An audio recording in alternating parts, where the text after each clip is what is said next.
어제 윤석열 대통령이 취임한 날요. 이재명 더불어민주당 총괄선대위원장이 뭔가 올린 영상이 주목을 받고 있다면서요, 손정희 변호사님. 네, 일단 제목부터 눈에 확 띄는데요. 인천서 숨쉰 채 발견. 깜짝 놀랐습니다. 저는 아이고, 처음에 보고. 그러니까요. 네, 그 인천에서 이제 활동을 재개했다 이렇게 이제 보시면 될 것 같은데 개인 방송 채널에 올라온 영상이나 이제 사진들 보시면 보시는 것처럼 인천 계양구 계산동을 방문을 해서 이제 맛있게 노점에서 호떡도 이제 드시고 시민이 준 식혜도 이제 마시면서 민생 투어를 하는 장면들이거든요.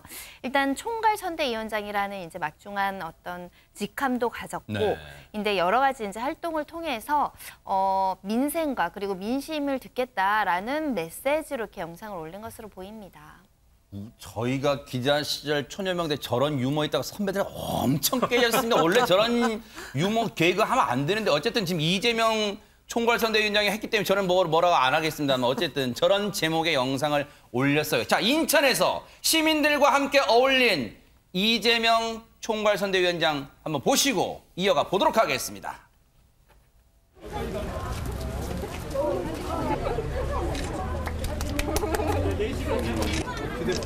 자, 친구.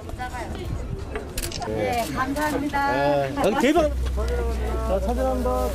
좀 안쪽으로 들어가주세요. 구독자들하고 식혜 한잔 잡수셔. 대화 타임을 가져야 되는데. 먹을 때. 찍어도 괜찮아요. 네, 시간 아니.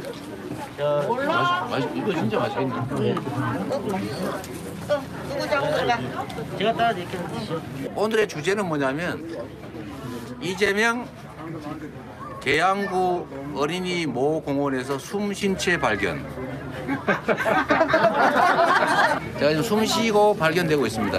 그저께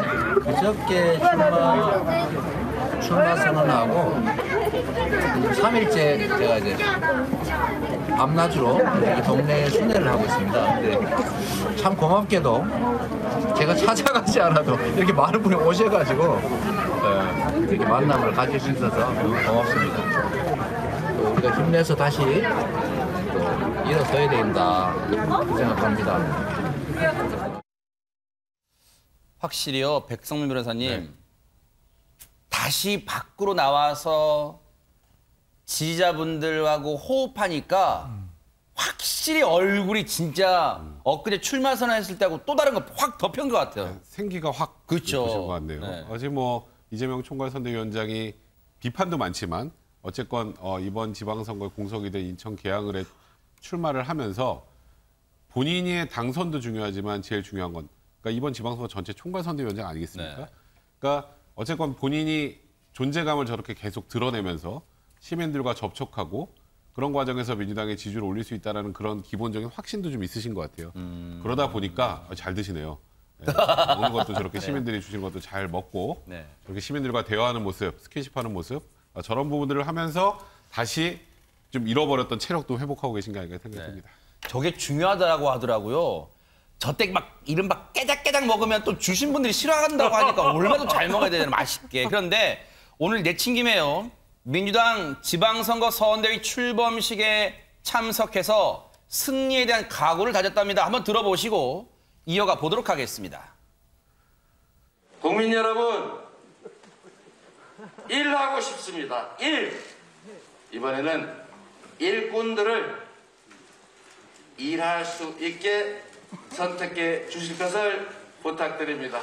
사실 어떤 장소에 가든 이거 웃어야 될지 울어야 될지 표정을 어떻게 지어야 될지 정말로 어려웠습니다. 우리가 다시 또 출발해서 새로운 길을 열어가야 되지 않겠습니까? 정치라고 하는 것은 저는 없는 길을 만드는 것이라고 생각합니다. 폐색이 짙을 때 승리의 활로를 만들어내는 것, 그게 바로 정치가 하는 일이다. 여러분이 하는 일이다. 이렇게 믿습니다. 고맙습니다. 흔히 정치가 해석의 예술이라고 하잖아요. 배 소장님. 네. 없는 길을 만든다? 이게 무슨 의미일까요? 이게 이제 지지자들의 기대죠. 지지자들의 기대가 뭐냐. 근데 그 전에 오늘 저녁은 또 일찍 먹어야 되겠네요. 뭐 왜요? 호떡도 나오고 네, 식혜도 네. 나오고 못 살겠네요. 네. 그러니까 이게 이번 지방선거가 상당히 더불어민주당 어려울 수밖에 없습니다. 그래서 정말 안 나올 수가 없었다. 그 길을 희망을 만들겠다. 이것이 이제 이재명 총괄위원장의 호부고 목적이라고 봐야 되죠. 그러니까 개항을은 그냥 지역구일 뿐인 거예요. 지금 이재명 위원장에 기대되는 건 뭐냐. 이 내용 보십시오. 네. 자, 해석의 예술입니다. 네. 길이 없어 보여도 길을 만들어내는 길도자죠. 어딥니까? 경기도예요. 그다음에 자, 희망이 없을 때 희망을 만들어내는 거. 네. 희망 도시하면 대한민국 어디입니까? 인천이에요. 와, 그래요? 그러니까 수도권이 중요할 수밖에 없는데 경기도와 인천 승리를 가져가겠다. 그 길을 만들어내겠다. 희망을 만들어내겠다. 그 답변이라고 봐야죠. 대박 사건. 진짜 정치가 해석의 예술인. 이걸 이렇게 해석을 해냅니다. 대박 사건입니다. 그런데 이재명 총괄선대위원장 안철수 후보와의 이제 뭐 분당과 맞대결 뭐 거기에 언론의 초관심이 집중됐었잖아요. 그런데 인천 계양을 출마로 가닥을 잡아서 결국은 그런데 이와 관련해서 송영길 서울시장 후보가 안철수 분당갑 후보와 나눈 대화를 공개했습니다. 한번 들어보시고 이어가 보도록 하겠습니다. 하면 더 험지로 나가셔야 되는 건 아니냐 이런 이재명 후보는 본인 당선이 목적이 아니라 전체 수도권 선거에 기여해야 한 역할이 필요하기 때문에 저는 불가피하고 즉 안철수 후보님하고 이번에 부처님 오신 날 옆자리에 앉아 대화를 나눴는데 안철수 후보님도 100% 동의했습니다. 두 분이 성남에서 부딪히는 것은 좋지 않다. 대선이 끝난 지가 엊그제인데. 안철수 위원장이 그런 얘기했어요? 그렇습니다. 아니 저도 그렇게 공식적으로는 붙자고 하셨는데 그분? 아니 정치니까 그렇게 하겠지만 내심으로는 서로 간에 그렇게 부딪히는 게 안 좋다는 게 동의하죠. 그런 얘기를 하셨어요. 각자 다 두 분이. 야, 이 내용 대박 사건이잖아요. 그런데 이 내용 인터뷰 내용이 전해졌을 거 아니에요. 안철수 후보는 어떤 얘기를 하고 있을까요? 한번 들어보시고 이어가 보도록 하겠습니다. 송영길 후보가 이재명 상임 후보가 맞붙는 걸 원하지 않았다. 후보님께서 이렇게 얘기를 했는데 이 부분 이재명 후보가 저하고 맞붙는 걸 원하지 않았던 거죠. 맞네. 전혜연 평론가님, 이게 어떤 말이 진실입니까? 완전 달라요, 지금. 근데 제가 보기에 이 안철수 전 인수위원장, 안철수 후보가 말을 그래도 정제해 쓰는 편입니다. 그런데 조금 우리가 쓰는 격한 표현, 거친 표현을 언제 쓰냐면 억울할 때, 화났을 때. 그래서 지난 9일 연합뉴스를 보면 뭐라고 이제 했냐면 이재명 고문에 대해서 본인이 자신 있으면 나와 붙어야 돼. 경쟁도 아니고 나는 붙어보고 싶다. 이런 어떤 말이 본인은 너무 억울한 겁니다. 그래서 아마 이런 표현을 쓴 것 같고요. 글쎄 뭐 사석에서 농담으로 뭐 이런 말이 오갔기는 했습니다만 정말 진심으로 저런 말 하진 않았을 거라고 생각을 합니다. 뭐 어쨌건 이번 보궐선거와 지방선거가 같이 치러지면서 선거의 판이 커졌다는 것이 나오잖아요. 좀 이런 바람이 있습니다. 이 어쨌건 대선 주자급 인물들이 다시 또 출격을 하는데 지방선거를 다시 예전 대선처럼 진흙탕으로 만드는 것이 아니라 좀 멋있는 선거로 만드는 데 두 분이 기여를 했으면 어떨까라는 것이 유권자로서의 바람입니다. 진실이 뭔지는 모르겠습니다.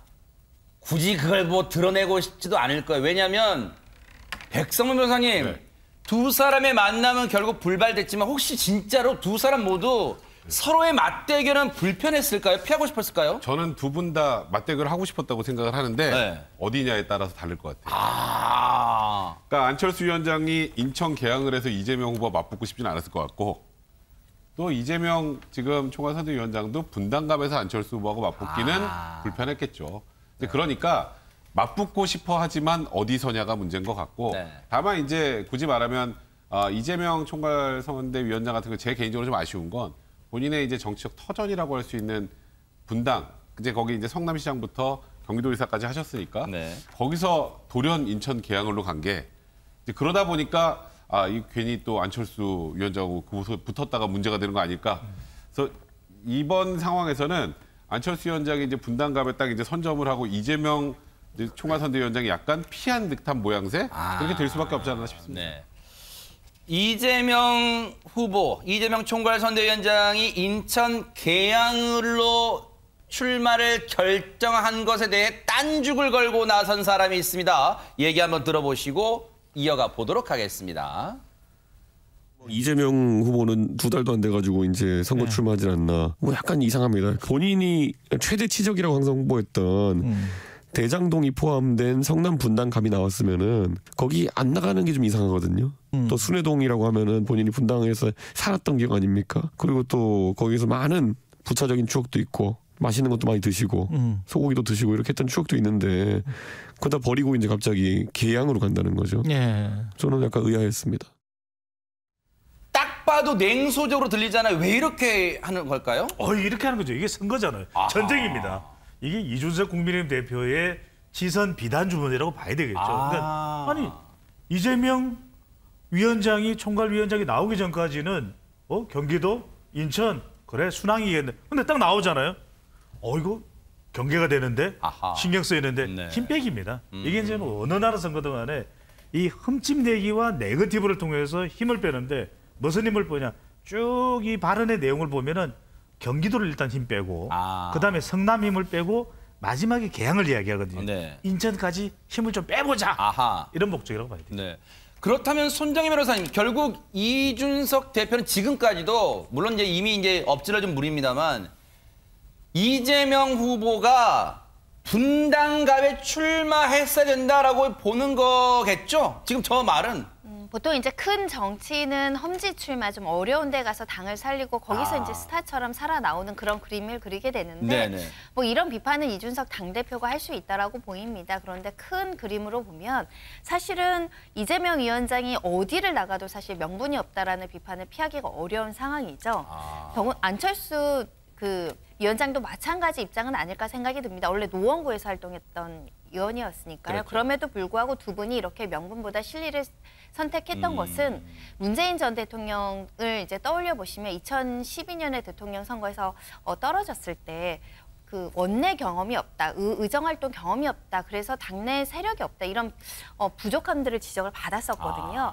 지금 원외에 있는 안철수 위원장과 이재명 지사는 어떻게든 이번 지방선거를 통해서 원외로 좀 진입해서 당내에서 어떤 굳건한 위치를 확보하자고 하는 실리적인 목적이 굉장히 강하기 때문에 지금 이렇게 왜 분당갑으로 안 가냐, 왜 거기로 가느냐 이런 식의 비판보다는 사실은 큰 그림을 통해서 당대표로서의 어떤 전체의 정책이라든가 비전이라든가 이런 것들에 대한 공격이 더 필요한 거 아닌가 싶습니다. 그러니까 그렇게 볼 수도 있겠네요. 이준석 대표의 발언 수위는 약과였습니다. 누구에 비해서요? 권성동 원내대표의 공세 발언 좀 들어보시고 이어가 보도록 하겠습니다. 국민 눈에는 불체포 특권이야말로 가장 강력한 범죄 특권입니다. 이 전 지사는 모든 의혹 앞에 자신이 있다면 지체 없이 불체포 특권 포기 선언을 해야 합니다. 국민들께서 지켜보고 계십니다. 권성동 원내대표가 불체포 특권 포기 선언을 좀 종용했는데 인천 계양을 출마 선언을 한다는 것은 한마디로 검찰 수사로서 도망이라고 표현을 했습니다. 이 부분에 대해서 좀 어떻게 생각하시는지요? 오늘 같은 날 답변하기엔 답변하지 않은 것 같은데요. 놔두세요. 제가 인생을 살면서 부당한 일을 한 일이 없기 때문에 검찰, 경찰 수사 아무리 압박해도 전혀 걱정되지 않습니다. 자꾸 방탄하는데 여러분들은 물도 안 든 물총 두렵습니까? 걱정하지 않으셔도 됩니다. 자꾸 빈총으로 사람을 위협해놓고는 그 총 피하려고 그런다는 소리 하는 사람들이 있던데 잘못한 게 없으면 아무런 걱정을 할 일이 없다. 옆에 박찬대 의원이 안절부절 못하면 그냥 답변 안 해주셔도 되는데 계속 답변 끊으려고 하는데도 오히려 백성민 변호사님 여유 있게 다 할 말을 합니다. 그런데 앞으로의 수사 칼날을 피할 수는 있습니까? 어떻습니까? 그러니까 뭐 지금 이재명 이제 후보라고 할게요. 이재명 후보 입장에서는 당연히 저렇게 대응을 해야죠. 지금 뭐 아까 말씀하셨던 것처럼 이준석 대표도 그렇고 권성동 원내대표도 앞으로 이재명 후보가 나오면 이재명 후보 힘 빼는 거의 일환 중에 하나가 다시 소환입니다. 대장동, 법카, 그다음에 FC 성남. 그리고 FC 성남하고 지금 소위 법카 문제는 수사가 많이 진척이 돼가고 있고 그래요. 또 법카 문제와 관련해서는 그 배모 비서관의 월급까지 해서 국고손실죄로 지금 입고 있는 상황이거든요. 근데 그거는 만약에 인정된다면 형량이 굉장히 높습니다. 그러니까 지금 뭐 이재명 후보가 아까 물총, 그러니까 저도 뭐 혐의가 있다 단언한 건 아니지만 지금 경찰의 수사가 이렇게 압박되고 있는 그런 상황에선 이제 국민의 입장에서는 이재명 후보를 공격할 아주 중요한 좋은 혹이죠. 여기서 더 나아가서 검수완박도 비판할 수 있습니다. 이재명 방탄법 아니냐 이거 시작했던 거잖아요. 네. 그러니까 지금 이재명 후보가 나오는 게 지방선거를 어찌 보면 유리하게 만들고자 하는 또 민주당의 전략 중에 하나라면 이재명 후보의 그 인지도는 분명히 도움이 되겠지만 또 대선 때 소환됐던 얘기들이 다시 소환되는 건 또 굉장히 불편한 이슈가 되지 않을까 싶습니다. 그러다 보니까 전혜연 평론가님 벌써 이런 생각이 들어요. 앞으로 지방선거 공식 선거 운동이 시작되면 이재명 후보 입장에서는 작게는 개항을의 후보지만 크게는 지방선거를 책임지는 자리란 말이에요. 국민의힘의 공격 포인트가 확실하다 이런 생각도 들어요 벌써. 그렇습니다. 일종의 프레임 전쟁이에요. 코끼리는 생각하지 마라는 것처럼 어떤 단어를 사용하는 순간 네. 대중들은 그 단어를 뜨면서 형을 떠올리거든요. 네. 이 불체포 특권이란 말이 딱 떠오르는 순간 사람들은 마치 체포의 순간이 올 수도 있다라는 상을 그리고 있습니다. 아하. 그러니까 사실 이거는 진실 공방과 상관없이 국민의힘에서는 이미 어떤 이미지화 작업을 통해서 이재명 후보가 그런 상황을 피해가려고 하는 것처럼 이미지를 그려내는 일종의 프레임 전략이라고 보고요. 네. 다만 이재명 후보의 경우에는 워낙 선거 경험이 많잖아요. 그래서 박찬대 의원이 말하지 마세요. 이러면 잘못하면 이재명 다 피했다 이렇게 나왔다라는 그림을 딱 그리면서 전혀 다른 프레임. 나는 뭐 두렵지 않아 이런 게 아니라 오히려 나에 대한 공격이 굉장히 어이가 없다는 식으로 어떻게 말했나요? 물 안 든 빈총으로 협박하고 있다는 식으로 다른 쪽의 프레임으로 맞받아친 겁니다. 그래서 네. 저는 이게 아마 선거를 많이 치러본 감으로써 한 대답이 아닐까 그런 생각이 듭니다. 대응이 발빨랐어요. 그 표현을 생각했어요. 그 순간에 물이 안 든 물총 뭐 그런 표현요. 어쨌든 앞으로의 또 어떤 대결이 펼쳐질지 한번 지켜볼게요.